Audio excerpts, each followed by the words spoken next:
Chapter 1. There is no one left. When Mary Lennox was sent to Misselthwaite Manor to live with her uncle, everybody said she was the most disagreeable-looking child ever seen. It was true, too.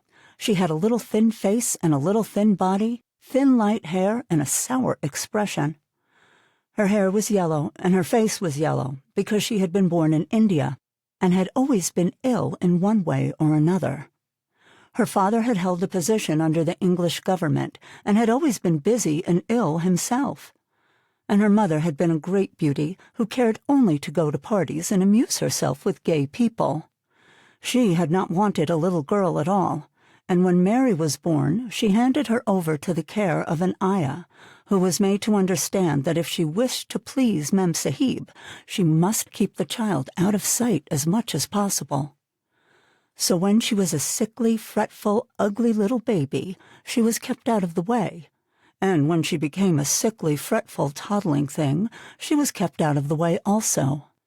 She never remembered seeing familiarly anything but the dark faces of her ayah and the other native servants, and as they always obeyed her and gave her her own way in everything, because the Mem Sahib would be angry if she was disturbed by her crying, by the time she was 6 years old, she was as tyrannical and selfish a little pig as ever lived.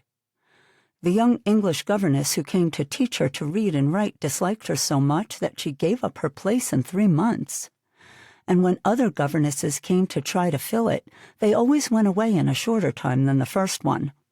So, if Mary had not chosen to really want to know how to read books, she would never have learned her letters at all.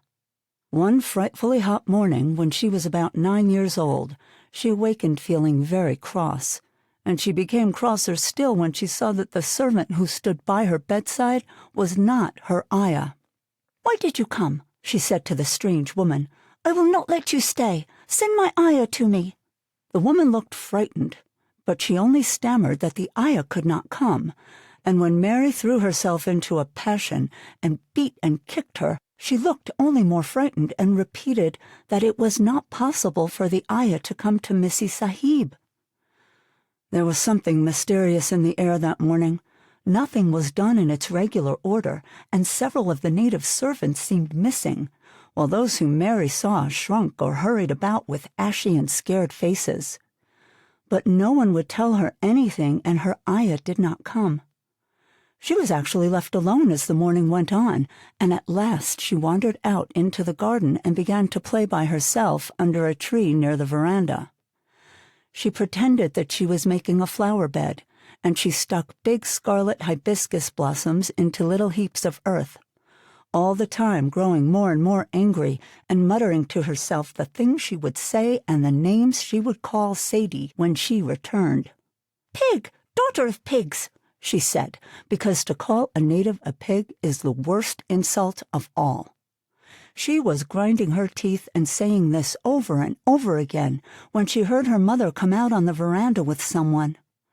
She was with a fair young man, and they stood talking together in low, strange voices. Mary knew the fair young man who looked like a boy. She had heard that he was a very young officer who had just come from England. The child stared at him, but she stared most at her mother. She always did this when she had a chance to see her, because the Mem Sahib, Mary used to call her that oftener than anything else, was such a tall, slim, pretty person, and wore such lovely clothes.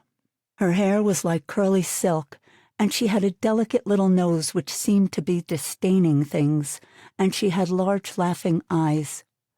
All her clothes were thin and floating, and Mary said they were full of lace. They looked fuller of lace than ever this morning, but her eyes were not laughing at all. They were large and scared and lifted imploringly to the fair boy officer's face. "Is it so very bad? Oh, is it?" Mary heard her say. "Awfully," the young man answered in a trembling voice. "Awfully, Mrs. Lennox. You ought to have gone to the hills 2 weeks ago." The Mem Sahib wrung her hands.